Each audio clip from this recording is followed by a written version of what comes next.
সব মানুষ আমাদের হুমায়ুন কবিরের দল করুক। হুমায়ুন কবিরের দল করলে মানুষ ভালো থাকবে, ঠিক আছে? আমাদের সবারই জন্য করছে হুমায়ুন কবির। হুমায়ুন কোনো স্বার্থের জন্য করেনি, এটা রাজনীতির জন্য করেনি হুমায়ুন কবির, এটা জনগণের ভালোর জন্য, আমাদের মুসলমানের ভালোর জন্য। হ্যাঁ, পাবলিক যেন একে সবাই চাই এর স্বার্থের জন্য যদি করেনি কিন্তু কিছুই, ঠিক আছে? মানে জনগণের ভালোর জন্য করছে। হুমায়ুন কবির বিনা স্বার্থে কাজগুলো করছে, বুঝতে পারলে সবাই? তোমরা এই ভিডিওটা দেখবে, কেউ স্কিপ করবে না, পুরো ভিডিওটা দেখবে।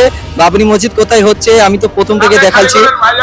আরো অনেকজন আরেকজন অনেকজন বলছে হুমায়ুন করুক, হুমায়ুন কবির বলছে মাদ্রাসা করুক, মসজিদ করুক, ইউনিভার্সিটি করুক। এগুলো হুমায়ুন কবির মসজিদের আগে কেউ বলেনি কেন? এখন জনগণতা বলতে চাইছে কেন? এমএলএ তো অনেক আছে। হুমায়ুন কবির বলছে ইউনিভার্সিটি করুক, এটা করুক, এটা হুমায়ুন কবির করবে কিসের জন্য? রাজ্য সরকার আছে, কেন্দ্রীয় সরকার আছে, এরা করবে।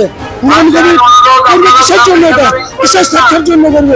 সরকার করবে, রাজ্য সরকার করবে, রাজ্য সরকারের কাজ এটা। হুমায়ুন কবিরের কাজ না। হ্যাঁ, হুমায়ুন কবির মসজিদ ঘোষণার আগে ইউনিভার্সিটি করেনি কিসের জন্য? হ্যাঁ, মসজিদের আগে, বাবরি মসজিদের আগে ইউনিভার্সিটি সরকার করেনি কিসের জন্য? হুমায়ুন কবিরের তো ইউনিভার্সিটি করার কোনো প্রয়োজন নাই, এটা রাজ্য সরকারের করার এটা দরকার।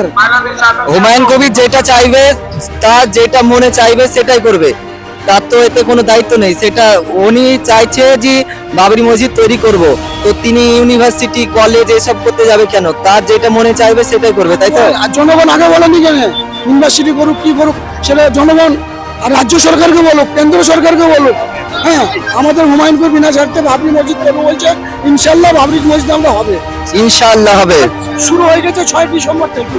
নারে তাকবীর, আল্লাহু আকবার, নারে তাকবীর, আল্লাহু আকবার, নারে তাকবীর। আল্লাহু আকবার। বাবরি মসজিদ হচ্ছে, হবে।